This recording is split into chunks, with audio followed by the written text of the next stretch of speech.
رمضان کا مہینہ وہ ہے کہ جس میں قرآن نازل کیا گیا. اب جو شخص بھی اس مہینے کو پائے اس پر لازم ہے کہ اس کے روزے رکھے. ہاں من کان مریضا او علی سفر، جو شخص ہو مریض، بیمار ہو یا سفر پر ہو، فعدۃ من ایام اخر، تو وہ تعداد پوری کر لے دوسرے دنوں میں. یرید اللہ بکم الیسر ولا یرید بکم العسر، اللہ تمہارے ساتھ آسانی چاہتا ہے، سختی نہیں چاہتا. یہ اصل میں کیوں کہا ہے؟ اس کی وجہ سمجھ لیجئے آج بھی آپ کو اپنے ہاں ایسے لوگ مل جائیں گے جن کا تقویٰ کا تصور اتنا غلط ہو گیا ہے کہ 104 درجے کا بخار ہے، روزہ چھوڑنے کو تیار نہیں. بھلے آدمیوں، اللہ نے تمہیں ایک رخصت دی ہوئی ہے تو خام خواہ اپنے اوپر یہ شدت کیوں لے رہے؟ لیکن لیتے روزہ چھوڑنے کو تیار، روزہ قضا نہیں کرو. سفر پر جا رہے ہیں اور روزہ قضا کرنے کو تیار نہیں. ایک موقع پر ایک غزوے کے دوران ایسا ہوا کہ کچھ لوگوں نے روزہ رکھا ہوا تھا، لیکن وہ اتنے یوں سمجھیے مزمحل ہو گئے کہ جب پڑاؤ پر پہنچے تو جن کا روزہ نہیں تھا انہوں نے تو بڑی چاق و چوبند طریقے سے خیمے نصب کیے، سارا بندوبست کیا،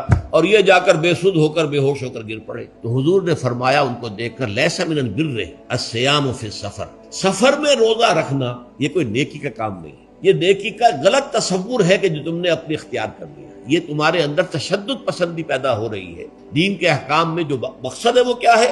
یرید اللہ بکم الیسر ولا یرید بکم العسر. اسی پر عمل کرتے ہوئے حضور نے فرمایا ہے کہ جو بھی علماء دین ہیں یا جو رہنمایان دین ہیں ان کا کام کیا ہے؟ آپ نے فرمایا یسروا ولا تعسروا، دیکھو آسانیاں پیدا کرو، سختیاں پیدا نہ کرو. دین میں سختیاں پیدا کرنا بھی وہ اسر اور اغلال بن جاتا ہے کہ جس کو رفع کرنے کے لیے اور جس سے لوگوں کو، یہودیوں کو اور تمام اہل کتاب کو نجات دینے کے لیے اللہ تعالیٰ نے اپنے رسول محمد صلی اللہ علیہ وسلم کو بھیجا.